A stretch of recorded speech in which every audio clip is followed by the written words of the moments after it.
Hey folks, Red Labor here. I want to talk about boycotts and what I heard on the Jason Lewis show last night. Well, Jason Lewis is a conservative talk show host, and just like Rush Limbaugh, Glenn Beck, except he's not as kooky. He's a little more reasonable, better tone, and he even treats progressives who are genuine progressives with a bit of dignity, and I appreciate that. That there are people on conservative talk shows and talk radio that will do that sort of thing. But I disagree with what he had to say yesterday. And let me go into what I disagreed with him on. He was talking about the liberal left getting all upset with the CEO of Chick-Fillet with regard to his opposition to same-sex marriage, and claiming, oh well, this is what the liberals do. They don't like something, they go and boycott it.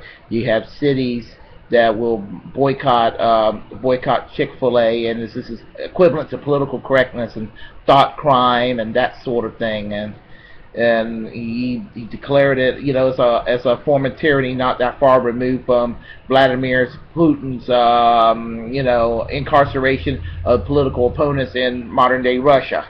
I think it's a stretch and partially untrue, and only true on a fringe level. And let me also add about the Democratic Party doing something correct for a change. Okay. Boycotts. If gay lesbian activists and people on the liberal left and whoever else wants to boycott a corporation for what they think is a political wrong in their eyes, that is their right. I would say the same thing about conservatives, who are by far on the boycott list. They love to boycott anything that politically offends them.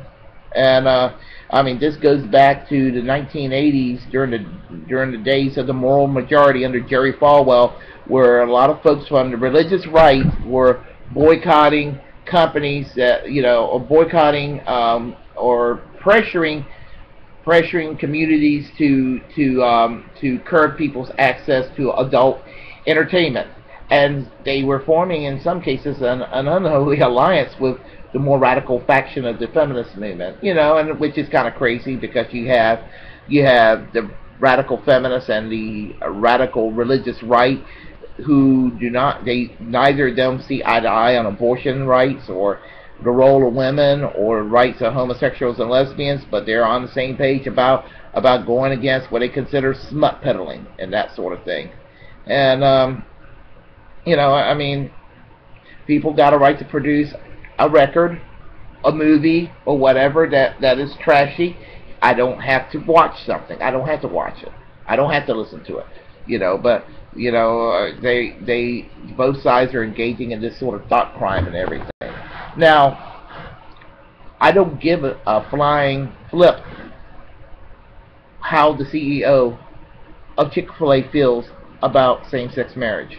My position, Red Labor's position, as an ugly heterosexual man that I am, I know I'm ugly as hell, but as an ugly straight man, I don't care if two people of the same gender gets married. Legalize it.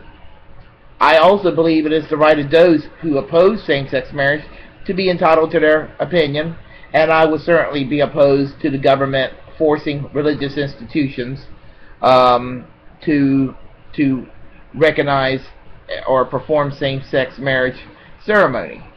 But at the same time, that they have a right to marry and be treated equal under the law. So, and I'll say this to same-sex couples that may belong to a church that do not believe in same-sex marriage. You guys, or you gals, whichever the case may be,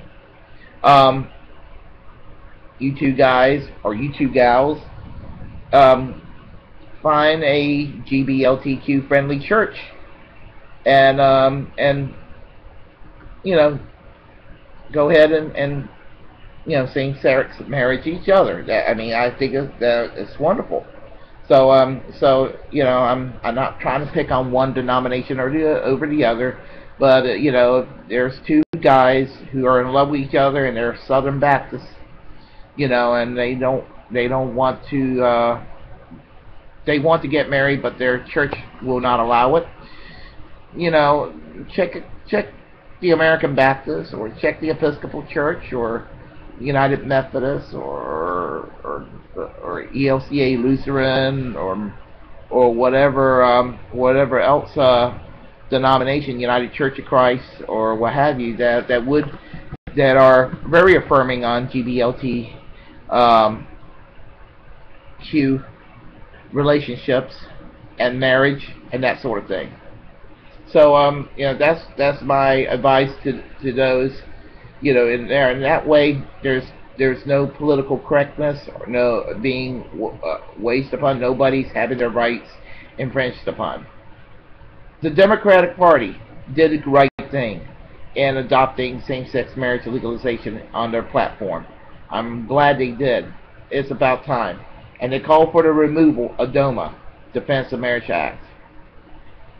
And Jason Lewis, I don't know what his position is on a personal level, but if he is the libertarian he claims to be, and I think that he might probably be, he should kind of support that position of removing DOMA, Defense of Marriage Act, because if we all find it an abomination that a state would not recognize an interracial couple in this day and age, the same would go for same-sex couples.